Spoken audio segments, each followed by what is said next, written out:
Dear student, welcome to all. जैसा कि आप जानते हैं हम लोग क्लास 12 की बायोलॉजी पढ़ रहे हैं। आज की जो टॉपिक है वो है आर्तव चक्र। आर्तव चक्र के बारे में हम लोग एक एक करके पढ़ेंगे, समझने का प्रयास करेंगे क्या होता है, कैसे होता है इसके बारे में, क्योंकि यहाँ से कभी कभी एक दो प्रश्न पूछ लिए जाते हैं, खास करके इसके हार्मोन पूछे जाते हैं। तो चलिए पहले समझने का प्रयास करते हैं। जैसा कि आप जानते हैं मादा प्राइमेटों, प्राइमेट किसे कहते हैं? जब आप मैमेलिया का वो कर रहे थे, क्लासिफिकेशन कर रहे थे क्लास 11th में, मैमेलिया वर्ग को जब आपने क्लासिफाई किया था तो उसमें आपको प्राइमेट और नॉन प्राइमेट दो वर्ग मिला था। प्राइमेट और नॉन प्राइमेट में उनको रखा गया था जिनमें मेंस्ट्रुअल साइकिल पाई जाती है, और नॉन प्राइमेट में ऐसा रखा गया था जिनमें एस्ट्रस पीरियड चलता है, यानी हीट पीरियड चलता है। तो दोनों ग्रुप के ऑर्गेनिज्म को बांट दिया गया था। ठीक है। अब यहाँ पे देखिए, कह रहा है मादा प्राइमेटो, जो मादा होती हैं प्राइमेट में, कौन मादा, पुरुष में नहीं, मादा वर्ग में। यानी जैसे कि प्राइमेट में कौन आते हैं? बंदर आते हैं, कपी आते हैं, मनुष्य आते हैं, तीन हो गए। ठीक।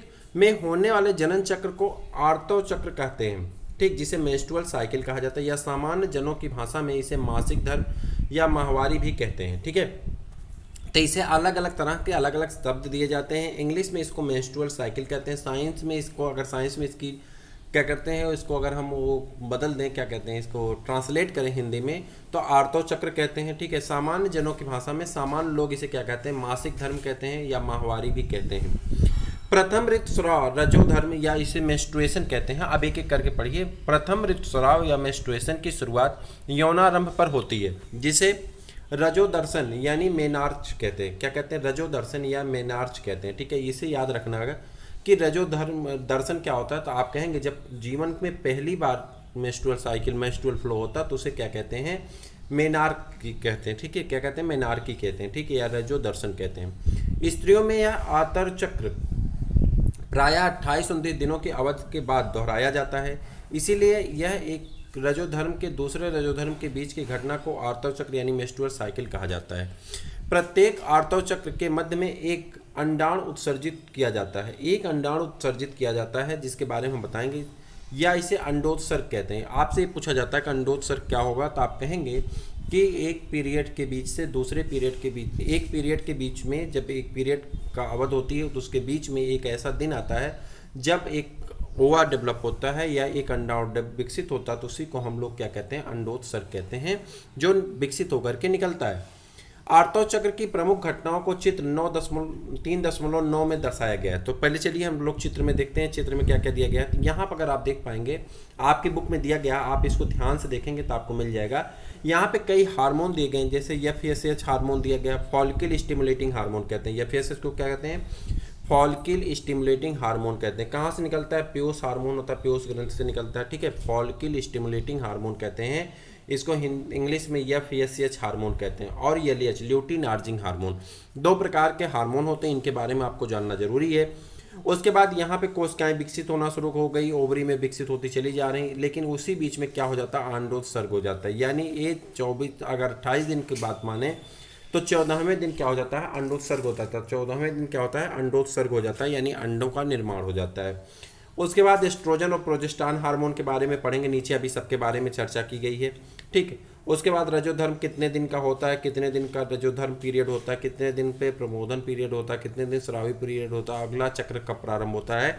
तो इन सब के बारे में एक एक करके हम पैराग्राफ में पढ़ने वाले हैं। आपके पास भी बुक है तो आप वहाँ से इसके बारे में अध्ययन कर सकते हैं। चलिए, आर्तव चक्र की शुरुआत आतर प्रावस्था से होती, जबकि रक्तस्राव होने लगता है। यह रक्तस्राव 3 से 5 दिनों तक जारी रहता है। कह रहा है कि जैसे ही आतर चक्र शुरू होते हैं 3 से 5 दिन तक रक्तस्राव होता है। गर्भावस्था से इस रक्तस्राव का कारण गर्भाशय की कह रहा है गर्भाशय से, एक सेकंड रुकिए, गर्भाशय से इस रक्तस्राव का कारण गर्भाशय की अंतर स्तर परत और उसकी रक्त वाहिनियों को नष्ट हो जाना है। अब देखिए, जैसे एक सपोज करिए कि यहाँ पे आपके एक कोई स्थान है और इस स्थान मान लीजिए बॉडी का कोई हिस्सा है। अब ये बॉडी के हिस्से में क्या हुआ कि एक सेल आपकी विकसित हुई, जिसे आप फोड़ा फुंसी कहते हैं। उसी प्रकार से एक नई गांठ का निर्माण हुआ, जिसे आप मान लेते हैं फोड़ा। ऊपर की तरफ आप देखते हैं फोड़ा होता है। अब ये जब बन जाता है तो बन करके क्या हुआ, तो तैयार हो जाता है। इसमें क्या होता है, ओवरी से या अंडाशय से एक अंडाणु निकलता है जो विकसित होता है। विकसित होकर के क्या होता है, गर्भाशय ग्रीवा से जाकर के चिपका रहता है।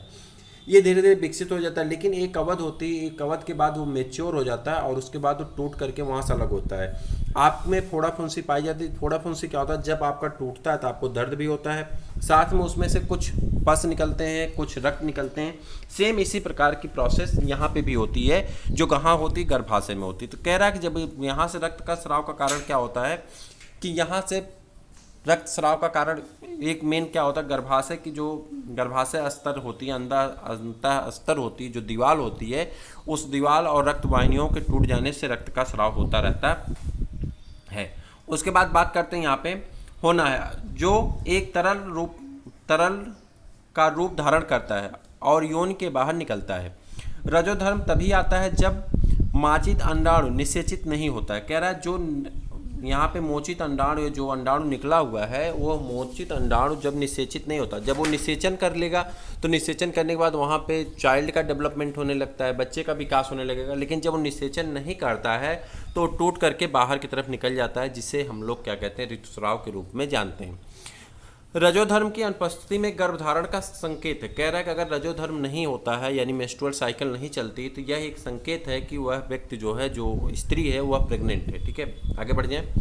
यद्यपि इसके अन्य कारण हैं, जैसे कि तनाव, निर्बल स्वास्थ्य आदि भी हो सकते हैं। अगर आपके बॉडी में रक्त की कमी होती है या आप तनाव स्ट्रेस में ज़्यादा हैं तो कभी कभी क्या होता है कि डिले हो जाता है। आर्तव प्रवस्था के बाद पुटकी प्रवस्था आती है। इस प्रवस्था के दौरान गर्भाशय के भीतर की प्राथमिक पुटिक में वृद्धि होती है। कह रहा है जो प्राथमिक पुटिक है वो धीरे धीरे वृद्धि करना शुरू कर देती है और यह पूर्ण ग्राफी पुटिक बन जाती है। तथा इसके साथ साथ गर्भाशय के प्रचुरोद्भवन, प्रोलिफरेशन कहते हैं, आपने देखा होगा वहाँ पर देखिए 12 से 14 दिन के बाद वाला दिखा रहा है। प्रोलिफरेशन के द्वारा गर्भाशय अंतः स्तर पुनः पैदा हो जाता है। गर्भाशय और अंडाशय के बीच परिवर्तन पीयूष ग्रंथि तथा अंडाशयी हार्मोन की मात्रा के स्तर में बदलावों से प्रेरित होते हैं। पुटक प्रावस्था के दौरान गोनाडोट्रोपिन नामक हार्मोन निकलता है, जिसमें दो हार्मोन होते हैं, एलएच और एफएसएच। ठीक है, एलएच को क्या कहते हैं, ल्यूटिनार्जिंग हार्मोन कहते हैं, और एफएसएच को कहते हैं फॉलिकल स्टिमुलेटिंग हार्मोन। का श्रावण धीरे धीरे बढ़ता है। यह स्राव पुटुक परिवर्धन के साथ साथ वर्धमान पुटुक द्वारा एस्ट्रोजन के श्रावण को उत्तेजित करता है। एचएल तथा एफएसएच दोनों ही आतर चक्र के मध्य लगभग 14वें दिन अपने उच्चतम स्तर पर प्राप्त करते हैं। मध्य चक्र के दौरान एलएच का तीव्र श्रवण तथा अधिकतम स्तर पर होता है, जिससे एलएच सर्ज कहा जाता है। यह ग्राफी पुटिक को फटने के बाद प्रेरित करता है, जिसके कारण अंडाणुमोचित हो जाता है, और यानी इसे अंडोत्सर्ग या ओवुलेशन कहते हैं। कह रहा है जब ये एफएसएच हार्मोन के लेवल बढ़ जाते हैं तो लेवल बढ़ने से क्या होता है कि जो अंडाणु है ओवरी से बाहर निकल जाता है, उसी अवस्था को अंडोत्सर्ग कहा जाता है। अंडोत्सर्ग के पश्चात पीत अवस्था आती है, जिसके दौरान ग्राफी पुटुक का शेष बचा हुआ भाग पीत पिंड यानी कार्पस ल्यूटियम में बदल जाता है। आपसे ये बहुत ज़्यादा पूछा जाता है पीत पिंड क्या होता है, तो आप जानते रहिए कार्पस ल्यूटियम में हुआ क्या, ओवरी से डेवलप हुआ, अंडाणु विकसित होकर के निकल गया। अभी मैं आपको एक बहुत नॉर्मल से उदाहरण से समझाने का प्रयास करूँगा, पूरा पढ़ लीजिए, तो फिर आप जब उन नॉर्मल से उदाहरण से समझेंगे तो आपको अच्छे से सारी चीज़ें याद हो जाएंगी, उसमें आपको फिर कभी कोई प्रॉब्लम नहीं होगी। बस थोड़ी देर धैर्य रखिए। कह रहा है पीत पिंड हो गए। पीत पिंड का नाम क्या होता है, कार्पस ल्यूटियम। किस में कन्वर्ट हो जाता है, कार्पस ल्यूटियम में का रूप धारण कर लेता है। यह पीत पिंड भारी मात्रा में प्रोजेस्टेरॉन स्रावित करता है। कौन सा हार्मोन स्रावित करता है, प्रोजेस्टेरॉन हार्मोन को स्रावित करता है। ठीक है, जो गर्भाशय अंतःस्तर को बनाए रखने में आवश्यक होता है। इस प्रकार गर्भाशय अंतःस्तर निषेचित अंडाणु को अंतरोपण, इम्प्लांटेशन तथा सगर्भता के अन्य घटनाओं के लिए आवश्यक है। सगर्भता के दौरान आतर्व चक्र की सभी घटनाएं बंद हो जाती हैं, इसीलिए इस समय रजोधर्म नहीं होता है। जब निषेचन नहीं होता तो पीत पिंड में हार्स होता है और यह अंतःस्तर का विखंडन करता है, जिससे कि फिर से रजोधर्म का नया चक्र शुरू हो जाता है, यानी माहवारी पुनः होती। स्त्री में यह आतर चक्र 50 वर्ष की आयु के बाद बंद हो जाता है, जिससे स्त्री को रजोनिवृत्त कहते हैं। तो दो चीज़ याद रखना है, जब पहला होता है तो उसे क्या कहते हैं, रजोदर्शन कहते हैं, और जब अंतिम होता है तो उसे क्या कहते हैं, रजोनिवृत्त कहते हैं, मेनोपाज कहा जाता है। ठीक है, जब पहली बार होता है तो उसे इंग्लिश में मेनार्च कहते हैं, और जब अंतिम बार होता है तो उसे इंग्लिश में मेनोपाज कहा जाता है, यानी जीवन का अंतिम मेंस्ट्रुअल साइकिल जो होगी उसे मेनोपाज कहा जाता है। ठीक है, इस प्रकार रजोधर्म से लेकर के रजोनिवृत्त की अवस्था के चक्रीय रजोधर्म सामान्य जनन अवधि के सूचक होते हैं। अब यहाँ पे मैं काम की बात बता रहा हूँ। मान लीजिए कि आप एक व्हाट्सएप ग्रुप बना रहे हैं, अब ध्यान से उसको समझने का प्रयास करिए। निषेचन हम लोग बाद में पढ़ेंगे। अब सपोज करिए कि यहाँ पे आप एक क्या किए, पहले हम लोग ओवरी में चलते हैं, ओवरी से ही समझने का प्रयास करते हैं। ओवरी के डायग्राम में आते हैं। धैर्य रखिएगा, आपको सब कुछ समझ में आने वाला, परेशान होने की आवश्यकता नहीं। बस एक सेकेंड। हाँ, ये रही ओवरी। ठीक, ओवरी का इंटरनल स्ट्रक्चर है। ओवरी के इंटरनल स्ट्रक्चर में क्या हुआ कि इसकी एक कोशिका है जिसे हम प्रीमॉर्डियल जर्म सेल कहते हैं। यहाँ से रुधिर आ रहे हैं, तो ये प्रीमॉर्डियल जर्म सेल पहले एक ठो विकसित हुई, ये कि यहाँ पे दिख रही हैं। यह क्या काम की, अपने ऊपर ग्रुप बनाते हुए इसके ऊपर गुच्छा बनते चले गए, यानी पार्टिकुलर लोग जुड़ते जुड़ते जुड़ते जुड़ते चले गए। इस प्रकार इसका गुच्छा बहुत बड़ा होता चला जाता है। प्राथमिक पुटिक बनती हैं, द्वितीयक पुटिक बनती हैं, इस प्रकार से पुटिकाएं बनती चली जाती हैं, रक्त मिलते चले जाते हैं। इस प्रकार से क्या होता है, ओवरी का विकास होता चला जाता है। ओवरी के अंदर प्रीमॉर्डियल जर्म सेल विकसित होती चली जाती हैं। जब वो बड़ी हो जाती हैं, कैसे, मैंने बताया ना, इसके पहले के वीडियो में मैंने बताया है कि अंड जनन कैसे बनते हैं, यानी अंडाणु का निर्माण कैसे होता है। आप जरूर देखिएगा, वहाँ पे सेल डिवाइड कब करती है, कब समसूत्री विभाजन होता है, कब अर्धसूत्री विभाजन होता है, इसके बारे में हमने एक वीडियो में चर्चा की है। तो वहाँ इसके पहले का वीडियो आप जरूर देखिएगा। नीचे सीक्वेंस नंबर दिख रहा है, उस सीक्वेंस नंबर से जाकर के आप देख लीजिएगा, आपको मिल जाएगा। हुआ क्या कि अभी पुटकाएं बन चुकी हैं। पुटकाएं बनने के बाद यहाँ पर अगर आप देख रहे हैं तो यहाँ पे अंडाणु दिखा रहा है। ठीक है, अंडाणु क्या हुआ, बाहर निकल रहा है। अंडाणु निकल रहा है, इसी घटना को क्या कहते हैं, अंडोत्सर्ग कहते हैं। अंडाणु कब निकला, जब एलएच हार्मोन और एफएसएच हार्मोन की मात्रा क्या हुई, इंक्रीज कर गई। यानी एलएच और एफएसएच हार्मोन की मात्रा जब बहुत ज़्यादा बढ़ जाती है तो बढ़ने के बाद क्या होता है कि ओवा अपने ग्रुप को तोड़ करके निकल जाता है। सपोज करिए कि आप एक व्हाट्सएप ग्रुप बनाते हैं। व्हाट्सएप ग्रुप में पहले आप अकेले होते हैं, फिर आप अपने 2-4 फ्रेंड को जोड़ते हैं, फ्रेंड अपने फ्रेंड को जोड़ते हैं। इस प्रकार से जुड़ करके आपके व्हाट्सएप में मान लेते हैं कि लगभग 100 फ्रेंड हो गए। अब होता क्या है कि इसमें आपको उस पर लेवल बढ़ने लगा, लोग मैसेज बहुत ज़्यादा करने लगे, आप ऊब गए। जो ओवा यहाँ पे अपने आप से ग्रुप बनाना शुरू किया था, अब वो ऊब चुका है उसके मैसेज से, उसके चीज़ों से, और उसके बाद लास्ट में क्या होता है कि उससे वो बाहर निकल जाता है, यानी एग्जिट कर जाता है। जब वो ग्रुप से एग्जिट होता है तो उसी प्रावस्था को क्या कहा जाता है, अंडोत्सर्ग कहते हैं। आपको बस तुलना करनी दोनों चीज़ में। जब वो ग्रुप में मैसेज बढ़ने लगा, यानी मैसेज क्या है, एफएसएच हार्मोन और एलएच हार्मोन की मात्रा जब बढ़ने लगी तो क्या हुआ कि ओवरी को तोड़ करके बाहर निकल गया। और जैसे ही बाहर निकला तो वो तो चला गया, लेकिन ग्रुप तो जिंदा है। वो चला गया लेकिन ग्रुप तो जिंदा है। मैं ग्रुप में से एक पर्सन से निकलने से ग्रुप आपका ख़त्म नहीं होता है। उसी प्रकार से जब ग्रुप जिंदा है तो ग्रुप को अब नया नाम दिया जाता है, इसका नाम हो जाता है कार्पस ल्यूटियम। ठीक, पीत पिंड कहते हैं, हिंदी में से क्या कहते हैं, पीत पिंड का निर्माण हो जाता है। यही पीत पिंड बाद में क्या होता है कि हार्मोन निकालता है, प्रोजेस्टेरॉन हार्मोन निकालता है, और धीरे धीरे ओवरी को मेंटेन करने का काम करता है। चूँकि वो अब जाएगा और फिर अगर इसको इसी बीच में 14वें दिन निकलता है। देखिए ये पहला दिन है, अगर पहले दिन हम मान लेते हैं तो पहले दिन के बाद क्या हुआ कि यहाँ से ओवा निकला, ओवा विकसित हो रहा है। पहले दिन से जाते जाते 14वें दिन तक जाते जाते इसको बहुत ज़्यादा लोड पड़ गया। महीने भर में सारा काम इसका होना है। लोड पड़ने के बाद क्या होता है कि अपने ग्रुप को छोड़ करके भाग गया। मान लेते हैं 14 तारीख को एक ग्रुप छोड़ा, यानी 14 तारीख को ओवुलेशन हो गया। ओवुलेशन हो जाने के बाद जिसे अंडोत्सर्ग कहते हैं, अंडोत्सर्ग हो चुका। अंडोत्सर्ग होने के बाद अब जो है यहाँ पे यह अपने आप को पीट पिंड जो है, पीट पिंड इसके हार्मोन को मेंटेन कर रहा है। ये यहाँ से निकल करके ओवरी के फैलोपियन ट्यूब से होता हुआ ओवरी के गर्भाशय ग्रीवा तक आ जाएगा।